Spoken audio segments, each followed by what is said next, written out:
Assalamualaikum warahmatullahi wabarakatuh. Innal hamdalillah nahmaduhu wa nasta'inuhu wa nastaghfiruh wa na'udzu billahi min shururi anfusina wa sayyiati a'malina. May yahdihillahu fala mudilla lahu wa may yudlil fala hadiya lahu. Ashhadu an la ilaha illallah wahdahu la syarika lahu wa ashhadu anna Muhammadan 'abduhu wa rasuluh. Allahumma salli ala Muhammad wa ala ali Muhammad kama sallaita ala Ibrahim wa ala ali Ibrahim innaka Hamidum Majid. Allahumma barik ala Muhammad wa ala ali Muhammad kama barakta ala Ibrahim wa ala ali Ibrahim fil alamin innaka Hamidum Majid. قال الله تعالى في كتابه الكريم أعوذ بالله السميع العليم من الشيطان الرجيم بسم الله الرحمن الرحيم يا أيها الذين آمنوا اتقوا الله حق تقاته ولا تموتن إلا وأنتم مسلمون. وقال أيضا وننزل من القرآن ما هو شفاء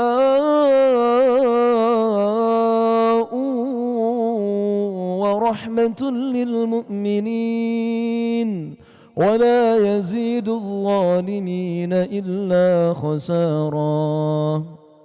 اللهم إني أسألك علما نافعا وأعوذ بك من علم لا ينفع. رب اشرح لي صدري ويسر لي أمري واحلل عقدة من لساني يفقهوا قولي. Tidak ada kata-kata yang pantas untuk kita ucapkan melainkan kalimat Alhamdulillahi Rabbil Alamin. Alhamdulillah bini'amatihi tatimmus salihat walhamdulillahi ala kulli halin. Dua kalimat ini di pertemuan yang sebelumnya sudah kita bahas terkait dengan tema kita Al-Quran, apa tadi? Al-Quran sebagai detox. Dulu kita pernah membahas mengapa kita butuh detox.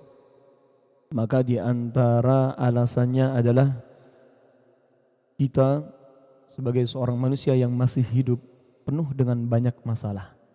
Kita yang masih hidup, masih makan, masih berinteraksi dengan manusia.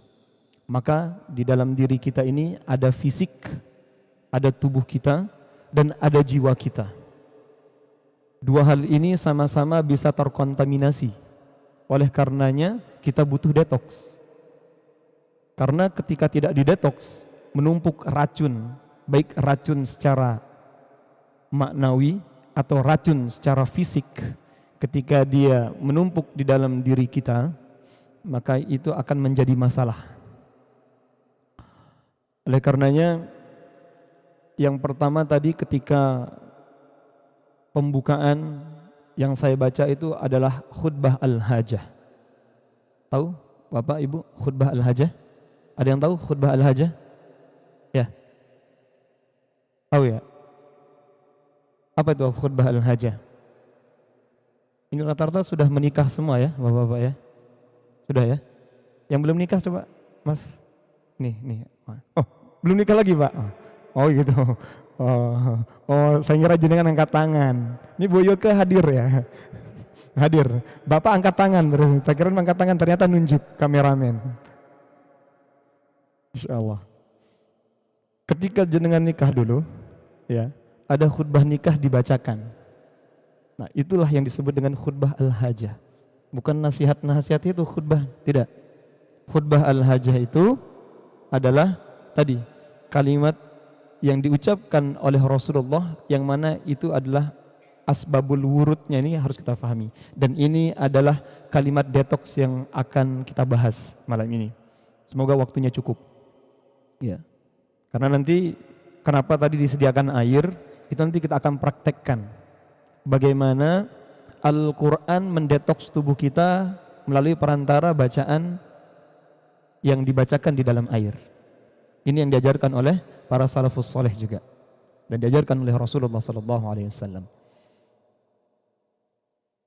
Berawal dari satu kisah tentang Rasulullah SAW di Jazirah Arab pada saat beliau mengklaimkan, beliau mengabarkan bahwa ia adalah Rasulullah sallallahu alaihi wasallam, maka tidak begitu atau tidak langsung diterima pada saat itu.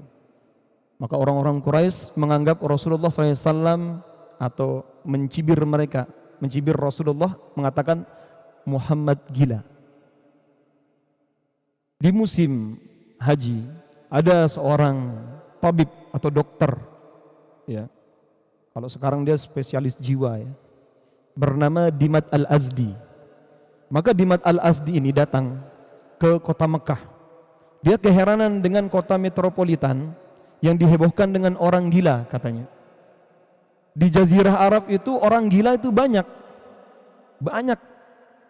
Tapi tidak pernah aku menemukan ada satu kota, ini apalagi kota metropolitan, dibuat heboh dengan orang gila. Dimat Al-Azdi penasaran, siapa dia? Kemudian disebutkan dia adalah Muhammad, katanya. Mana rumahnya? Nah, Dimat Al-Azdi ini terkenal ketika dia bertemu dengan orang yang sakit, ketemu dengan orang yang gila. Ya, di Jazirah Arab dia adalah tabib yang masyhur. Kalau dia pegang kepala orang gila itu sembuh. Maka dia menawarkan diri. Dia mengatakan bahwasanya Allah akan menyembuhkan penyakit gilanya orang itu melalui tanganku. Jadi Dimat Al-Azdi mengatakan Allah yang akan menyembuhkan melalui tanganku. Ya. Kemudian ditunjukkan rumah Rasulullah dan dipertemukan dengan Rasulullah. Ini orangnya gitu kan. Dia ngelihat. Dan dia langsung mengatakan, "Ya Muhammad, inni arqi minar rih." Wahai Muhammad, aku bisa mengobati penyakit gilamu itu. Fahallak, kata Dimat Al-Azdi, mau enggak kamu tak sembuhkan? Rasulullah tidak menjawab na'am. Rasulullah tidak menjawab iya. Rasulullah tidak menjawab la. Rasulullah tidak menjawab tidak. Dia ditawarkan, akan tetapi jawabannya bukan iya atau tidak. Rasulullah menjawab dengan kalimat tadi itu. Khutbah al-hajah. Innal hamdalillah nahmaduhu wa nasta'inuhu wa nastaghfiruh wa na'udzu billahi min shururi anfusina wa sayyiati a'malina may yahdihillahu fala mudilla lahu wa may yudlil fala hadiya lahu asyhadu an la ilaha illallah wahdahu la syarika lahu wa asyhadu anna muhammadan abduhu wa rasuluh. Allahumma shalli ala Muhammad ila akhiri. Ketika itu dibacakan, Dimat Al-Azdi gemetaran, tubuhnya gemetar semuanya. Kemudian dia meminta Rasulullah SAW untuk mengulangnya. Ya Muhammad, ulangi lagi kata-katamu itu. Diulangi oleh Rasulullah sampai 3 kali. Kemudian Dimat Al-Azdi mengatakan, aku menghafalkan semua mantra-mantra perdukunan. Jampi-jampi aku hafalkan semuanya. Asy-syu'ara, syair-syair yang ada di Jazirah Arab itu aku hafal semuanya. Tapi aku belum pernah mendengarkan kalimat yang menembus kedalaman samudra itu. Sini tanganmu Muhammad, aku berbaiat, aku masuk Islam. Jadi tadinya Dimat Al-Azdi ini menganggap bahwasanya dia kepedean, ya. Rasulullah ini gila dan dia pede nih mau mengobati Rasulullah. Kan tapi apa yang terjadi? Ternyata dia yang dibacakan oleh Rasulullah dan dia yang disembuhkan dari karakter tadi itu. Dia awalnya punya karakter, dia adalah seorang tabib yang mengatakan bahwasanya ternyata dia mengakui, ya, bahwasanya dialah yang gila. Apa yang ada di dalam kalimat tadi itu? Yang pertama, innal hamdalillah. Sesungguhnya segala bentuk pujian itu milik Allah. Kenapa? Karena Allah yang memberikan banyak kenikmatan kepada kita semuanya. Wa in ta'uddu ni'matallahi la tuhsuha. Jika kalian menghitung nikmat Allah, tidak akan mampu kita hitung nikmat yang Allah berikan. Sehingga karena Allah yang pantas dipuji, nahmaduhu, maka kami memujinya, wa nasta'inuhu, dan kita meminta pertolongan kepada Allah, wa nastaghfiruh, dan memohon ampunan kepada Allah, wa na'udzu billah min syururi anfusina, dan kita berlindung kepada Allah dari keburukan anfusina, keburukan jiwa-jiwa kami, sesuatu yang tidak baik dalam jiwa kami. Karena notabene jiwa kita itu ada kecenderungan buruk. Wa sayyiati a'malina, dan dari kesesatan atau kesalahan amal-amal kami. mungkin dari kebodohan kami, mungkin dari fakirnya ilmunya kami, sehingga kami mengamalkan sesuatu tidak dengan ilmu yang matang. Maka kita berlindung kepada Allah dari itu. May yahdihillah fala mudhillalah. Barang siapa yang diberikan petunjuk oleh Allah, maka selamanya dia tidak akan sesat. Wa may yudlil, dan barang yang siapa yang telah sesat, fala hadiyalah, maka tidak ada seorang pun mampu untuk memberikan hidayah. Walaupun kita mengumpulkan seluruh ustadz, kiai, syekh, habaib, antum kumpulkan semuanya para ulama di atas muka bumi ini untuk berikan wejangan kepada orang yang sudah tersesat, itu tidak akan bisa dia mendapatkan hidayah kecuali dari Allah. Maka ini maknanya tuh khutbah al-hajah itu dalam. Asyhadu an la ilaha illallah wahdahu la syarikalah dan seterusnya. Itu dibacakan sehingga ternyata dalam prakteknya di lapangan kami ini, ketika menemukan orang yang punya penyakit, termasuk yang sedang menjamur sekarang, yaitu TikTok syndrome misalnya. Tahu ya TikTok syndrome ya? Orang yang kecanduan TikTok, orang yang kecanduan game online, orang yang kecanduan gadget, itu bacakan khutbah al-hajah berturut-turut, insya Allah itu hilang semua bentuk kecanduan. Bahkan Syekh Abdul Bara Al-Ma'ani, beliau dari Jordan, mengatakan ini adalah salah satu pembuka ayat-ayat ruqyah. Ketika dibacakan kepada orang yang punya candu atau fobia, ya, atau orang yang punya penyakit, kita pegang bagian yang sakit, insya Allah Allah turunkan kesembuhan. Dan ternyata kami sudah membuktikan, kita sudah banyak membuktikan Allah sembuhkan. Saya yakin di antara kita semua di sini punya saudara keluarga yang mungkin kecanduan gadget, kecanduan game online, putra-putri kita. Bahkan ada yang istrinya atau suaminya kecanduan ngegame gitu ya. Ada yang kecanduan rokok, kecanduan narkoba, ada yang kecanduan selingkuh, ada yang kecanduan yang buruk-buruk. Apapun jenis kecanduannya, bacakan ini. Mengapa? Karena tadi yang pertama disebutkan adalah innal hamdalillah, rasa syukur dulu. Pernah kita bahas di pertemuan yang sebelumnya, kenapa rasa syukur? Karena itu adalah puncak dari ketakwaan seseorang. Orang yang mampu bersyukur ini adalah orang yang Allah berikan garansi dia akan bahagia. Kita ini banyak disibukkan mencari kesenangan, mencari kenyamanan. Untuk apa? Untuk bahagia. Kenapa kita lupa bahwasanya ternyata as-sa'adah, kebahagiaan itu dasarnya adalah ketenangan, bukan kesenangan. Kalau kita menganggap kebahagiaan itu dari kesenangan atau itu dari sesuatu yang membuat kita nyaman, maka bukan itu bahagia. Cacat kita. Berarti kalau pikiran kita mengatakan bahwasanya kebahagiaan itu ketika aku senang, ketika aku nyaman, itu menandakan bahwasanya jiwa kita itu adalah penikmat sensasi, bukan penikmat rasa. Tahu bedanya? Orang kalau penikmat sensasi, dia tidak cukup satu istrinya. Dia tidak cukup punya kendaraan yang begini. Dia akan senantiasa mencari lagi. Dia tidak akan puas dengan dunia. Itu penikmat sensasi. Kalau orang yang menikmati rasa, ya sudah. Jangan beli nasi goreng di orang yang keliling itu, ya. Kita beli di situ, ya sama misalnya yang di hotel atau yang harganya sama-sama dari beras gitu ya. Kadang harganya itu jomplang banget. Kita beli di sini mungkin 100.000 10 bungkus, kalau di sana belum tentu dapat satu piring 100.000 misalnya gitu. Ya. Kalau orang penikmat sensasi, ya mungkin mereka akan terjajah. Padahal disebutkan ala bidzikrillahi tatma'innul qulub. Hanya dengan mengingat Allah hati akan tenang, dan kebahagiaan itu bergantung pada ketenangan. Tidak ada seorang pun yang mampu bahagia kecuali dia tenang. Orang akan gagal tenang ketika apa? Ketika banyak kotoran, ketika banyak racun di dalam hati kita, atau banyak sesuatu yang tidak bermanfaat dalam tubuh kita secara fisik. Jangan kalau konsumsi makanan yang junk food atau makanan-makanan yang tidak sehat, itu akan mempengaruhi jiwa kita juga. Makanya Rasulullah SAW setiap selesai sholat subuh yang diminta, Allahumma inni as'aluka ilman nafi'an. Rasulullah meminta ilmu yang bermanfaat. Untuk apa? Wa rizqan thayyiban, untuk paham nanti juga itu rizki yang thayyib itu yang bagaimana, supaya tahu tuh mana yang halal, mana yang haram. Makanan banyak tuh halal, tapi belum tentu thayyib. Ya, belum tentu thayyib. Kalau kita sudah tahu ilmunya, kita bisa tuh hidup dengan tenang. Banyak orang yang tidak tenang mencari kenyamanan. Akhirnya aku senang manis, kena diabetes, ya kan, kena kolesterol, kena asam urat, apalah penyakit-penyakit itu dikoleksi semuanya.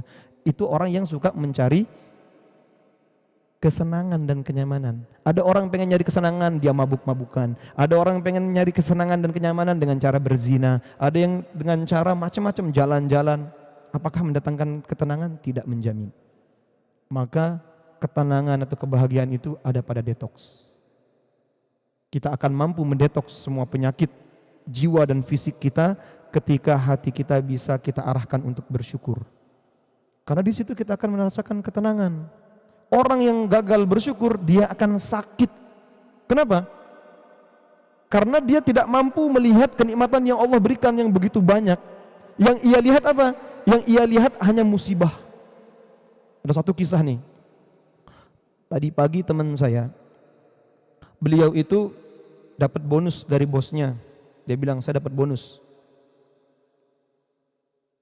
50 juta dari satu penjualan gitu kan. Jualan properti, dia dapat bonus 50 juta, seneng, berterima kasih ke bosnya itu. Kemudian dia punya hajat ke kamar mandi. Ketika di kamar mandi ternyata di situ, mohon maaf, ada kotoran yang belum disiram. Biasa, siram. Udah gitu. Saking senangnya gitu, dia nggak lihat tuh ada kotoran, kamar mandi kotor gitu. Itu kamar mandi di rumah bosnya. Dia fokus sama masih mikirin nih bonusnya. Kalau hati kita, sekarang kita berkaca pada kasus ini, kalau hati kita sekarang fokus sama nikmat yang Allah berikan, begitu luas nikmat yang Allah berikan kepada kita, yang tak terhitung itu, tak terhingga itu, apa yang akan terjadi? Kita akan lupa sama yang namanya musibah. Makanya tidak ada seorang pun yang disakiti kecuali dua hal. Kebanyakan manusia itu sakit karena dua hal. Kecewa karena masa lalu, yang pertama. Yang kedua, berharap karena masa depan. Sesuatu yang sudah lewat, kecewa karena sesuatu yang lalu, itu nggak ada sama diri kita sekarang. Termasuk apa yang kita harapkan di depan, itu tidak ada pada diri kita. Sehingga dikatakan konyol. Bagaimana bisa kita disakiti sama sesuatu yang tidak ada pada diri kita? Kebanyakan jenengan semua coba rasakan. Kita sakit itu karena banyak sering kecewa. Aku baik sama istriku, kok balasannya gitu. Aku udah baik sama suamiku, kok balasannya suamiku nggak ada rasa terima kasihnya. Aku udah baik sama mertuaku, sama tetanggaku, sama rekan kerjaku, kok balasannya begini. Kita kecewa. Kenapa? Karena kita fokus memikirkan balasan. Coba kalau kita fokus terhadap apa yang Allah berikan. Makanya dalam surat Al-Baqarah ayat 216 Allah sebutkan, A'udzubillahi minasyaitonirrajim. وَعَسَىٰ أَن تَكْرَهُوا شَيْئًا وَهُوَ خَيْرٌ لَكُمْ وَعَسَىٰ أَن تُحِبُّوا شَيْئًا وَهُوَ شَرٌّ لَكُمْ وَاللَّهُ يَعْلَمُ وَأَنْتُمْ لَا تَعْلَمُونَ. Kadang kita mengira, kata Allah, kadang kalian itu mengira, atau kadang kalian itu benci terhadap sesuatu padahal itu baik buat kita. Dan kadang-kadang kalian itu menyukai sesuatu padahal itu buruk buat kalian. Makanya Allah katakan, wallahu ya'lamu wa antum la ta'lamun. Allah tahu dan kita tidak tahu. Oleh karenanya kita jangan menjadi hamba yang sok tahu. Kadang-kadang sebagaimana yang saya contohkan sebelumnya, kita sebagai seorang hamba ingin detox nih sekarang, ingin bahagia. Kita kadang-kadang sok pintar. Ada pekerjaan yang backgroundnya itu riba. Nih, pekerjaan backgroundnya riba. Kadang dia sok pintar. Aku masih punya tanggungan. Anakku kuliah, ya kan? Masih ada cicilan mobil, masih ada cicilan motor, masih ada cicilan rumah. Ini kalau aku keluar dari pekerjaanku ini, yang jelas riba ini gitu kan. Nanti bagaimana solusinya? Nah, dia merasa pintar. Dia lupa kalau dia dulu lahirnya dalam keadaan telanjang. Kita nggak bawa apa-apa, nggak ada tuh jenengan lahir dalam keadaan udah pasang cincin, ada jam tangan, ada yang pakai celana, kan nggak ada, ya kan? Tiba-tiba udah pakai songkok gitu, nggak ada, telanjang. Kita nggak punya apa-apa. Bahkan kita makan saja atau minum saja belum bisa pada saat itu. Kalau nggak diajarin sama orang tua kita. Dikenalkan cara untuk minum susu, minum ASI. Dikenalkan bahkan. Kita nggak punya apa-apa. Sama kita semuanya. Ya. Lahir dalam keadaan telanjang, pulang pun dalam keadaan begitu juga. Kecuali dengan 3 kain itu saja. Nggak ada yang kita bawa. Sekarang kita ngoyo-ngoyo. Bahkan kita harus benar-benar ingat. Setiap orang, seluruh manusia yang sudah mati di atas muka bumi, seluruhnya tanpa terkecuali cita-citanya cuma satu, pengen hidup. Semua yang sudah mati, kita punya orang tua, siapapun yang sudah meninggal, sahabat kita, keluarga kita, teman kita, semua yang sudah mati, cita-citanya cuma satu, pengen hidup. Untuk apa? Memperbaiki semua kesalahan-kesalahannya yang dulu. Pengen menjadi ibadahnya itu maksimal. Kita yang masih hidup, pakaian pola. Semua tuh yang sudah mati di atas muka bumi, bukan hanya yang di Malang. Cita-citanya satu, ya Allah, aku ingin, sampai mereka mengatakan, ya Allah, kembalikan aku ya Allah atas muka bumi. Dan ketika orang yang sudah mati dia minta untuk ajalnya segera ditunda sedikit saja, dalam surat Al-Munafiqun. Ya Allah, tunda sedikit saja kematianku ini ya Allah. Aku akan beramal soleh. Kalau kita memahami itu dan kita mendengarkan cita-cita mereka, dan kita punya cita-cita sama yang seperti cita-citanya mereka sekarang, insya Allah kita akan mensyukuri hidup kita minimal. Sebesar apapun masalah, ujian tidak sebanding dengan begitu limpahan banyak ya, limpahan yang Allah berikan kepada kita. Termasuk kenikmatan yang paling utama itu apa? Alhamdulillahi Rabbil Alamin. Dalam surat Al-Fatihah ditafsirkan dengan surat Al-Kahfi.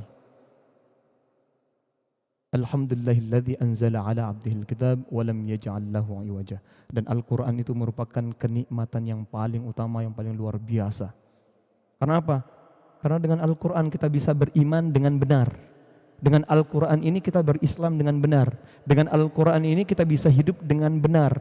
Kita bisa tahu, faham mana skala prioritas kita. Jenengan jadi profesor, doktor, apapun gelarnya jenengan, jadi guru besar, secerdas apapun logika kita, ketika Allah mengatakan tidak. Itu rumusnya tadi Al-Baqarah. Kadang dia menganggap itu baik. Menurut kita mungkin kita kehilangan orang tua kita, meninggal begitu. Menurut kita mungkin sesuatu yang tidak menyenangkan. Bisa jadi itu baik bagi Allah. Kadang-kadang mohon maaf, ada sesuatu yang nyaman menurut kita ternyata tidak diberikan oleh Allah. Nanti itu baik buat kita. Kenapa? Supaya kita tidak terlalu lampau untuk melakukan kemaksiatan. Kadang Allah itu mencabut kesehatan kita supaya kita sakit. Kaki kita kadang-kadang ada orang yang lumpuh kakinya, nggak bisa jalan kemana-mana. Untuk apa? Supaya kita tidak keluyuran kemana-mana untuk bermaksiat. Allah kalau sudah kangen sama hambanya, dia akan menitipkan satu penyakit. Untuk apa? Supaya kita bersyukur. Supaya kita paham tuh nikmatnya sehat. Ketika Allah sedang ingin berdoa dengan seorang hamba, kadang Allah menitipkan penyakit supaya kita nggak bisa gerak kemana-mana. Kadang-kadang menurut orang stroke itu udah musibah yang luar biasa. Padahal bisa jadi itu yang terbaik. Berhenti tuh aktivitas kemaksiatan fisiknya di luar. Tinggal diperbaiki hatinya. Maka kalau orang melihat dari kacamata kenikmatan, dia hanya melihat kenikmatan itu, Allah masih memberikan keimanan, Allah masih memberikan kami kehidupan. Dan ketika kami hidup, Allah masih menitipkan Al-Quran, dan Al-Quran itu belum diangkat sekarang. Ini kalau sudah menjelang hari kiamat, Al-Quran itu akan diangkat. Al-Quran sekarang masih ada tulisannya, kita masih mempelajarinya. Maka detoks hati kita dengan Al-Quran. Itu yang diajarkan oleh Rasulullah. Baik orang yang kena penyakit fisik maupun non fisik. Kita praktekkan sekarang. Jenengan punya air di depannya jenengan. Saya mulai dari satu penelitian. Di Jepang itu ada yang bernama Masaru Emoto. Masaru Emoto ini dia meneliti tentang air. Dia meneliti tentang air, kemudian dia mengatakan bahwasanya air itu ternyata hidup. Sebelum-sebelumnya, jauh sebelumnya 1400 tahun yang lalu, Al-Quran sudah mengatakan bahwasanya kita diciptakan Allah menurunkan air dan menghidupkan yang mati dengan air itu. Bahkan 80% tubuh kita itu dari cairan. Penelitian banyak yang mengatakan bahwasanya ketika seseorang itu dibentak, dicaci maki, maka ada sekian miliar sel otaknya akan mati. Dan itu akan mempengaruhi kejiwaannya. Ketika seorang itu dipeluk, diberikan kasih sayang, kalimat yang baik, maka itu akan memberikan pengaruh yang baik. Maka kata-kata yang baik itu ternyata, Masaru Emoto, ada satu air dilabeli love, cinta. Ternyata setelah difoto, ya, partikel air itu berubah menjadi bagus. Begitu dengan air yang sama, gitu, air dengan merek yang sama dari pabrik yang sama dikasih label I kill you, aku bunuh kamu. Nah, di situ partikelnya berubah. Itu kata-kata. Ternyata air itu bisa merespon. Termasuk diri kita, 80% hidup nih, tubuh kita ini air. Maka ketika apapun yang dikatakan itu akan mempengaruhi kejiwaan kita juga. Percaya tidak percaya. Bahkan kita buktikan sekarang. Ketika dibacakan Al-Quran, kenapa Al-Quran? Dia adalah kalimat terbaik. Bahkan Allah sebutkan, ya kan? Rasulullah SAW menyebutkan, Sayyidul kalam kalamullah. Puncak dari perkataan itu adalah kalamullah. Dan puncak dari kalamullah itu suratul Baqarah. Dan puncak dari surat Al-Baqarah itu ayatul kursi, yaitu ayat kursi. Coba sekarang kita buktikan. Bapak-bapak, dibuka airnya semuanya. Dibuka airnya semuanya. Kita bacakan ayat kursi di dalam air itu. Jangan yang punya penyakit nanti diniatkan. Allah sebutkan wa nunazzilu minal qur'ani ma huwa syifaa'un wa rahmatul lil mu'minin wa la yazidudz zalimina illa khasara. Dan kami turunkan dari Al-Qur'an itu syifa, penyembuh, penetral dari semua racun. Ini Allah yang mengatakan, ya, warahmah, dan kasih sayang. Kita kan kebanyakan sakit hati, banyak masalah itu kenapa? Karena kurang kasih sayang kan? Maka Al-Quran itu bisa jadi rahmat, kasih sayang. Ketika dibacakan, itu bisa menjadi rahmat, bisa jadi syifa. Bagi siapa? Lil mu'minin, untuk seorang mukmin, untuk orang yang percaya, untuk orang yang yakin saja. Kalau yang nggak yakin nggak usah ikut. Ya, baik. Kita bacakan ayat kursi, kemudian nanti kita tutup. Ya, jangan ambil, dibuka, kemudian nanti dibacakan di dekatnya, kemudian ditiup. Itu yang diajarkan oleh Rasulullah. Jadi cara Rasulullah meruqyah sahabatnya atau siapapun yang sakit untuk mendetoks sahabatnya, ada yang hanya dibacakan al-mu'awwizat, doa perlindungan. Ada yang dengan cara disentuh, ada yang dengan cara disapu atau diusapkan, ada yang dengan cara ditepuk, ada yang cara ditiup, atau ada yang cara meludah tipis. Gitu. Pakai tangan kanan ya. Kita baca ayat kursi. A'udzu billahi minasy syaithanir rajim. Bismillahirrahmanirrahim. Allahu la ilaha illa huwal hayyul qayyum. لا تأخذه سنة ولا نوم له ما في السماوات وما في الأرض من ذا الذي يشفع عنده إلا بإذنه يعلم ما بين أيديهم وما خلفهم ولا يحيطون بشيء من علمه إلا بما شاء وسع كرسيه السماوات والأرض ولا يؤوده حفظهما وهو العلي العظيم. Tiupkan. Kemudian diminum. Baca bismillah dulu, pakai tangan kanan, bismillah, minum satu teguk dulu. Bismillah. Pelan-pelan. Dan baca alhamdulillah. Kemudian baca bismillah lagi, bismillah, kemudian minum agak banyak, bismillah.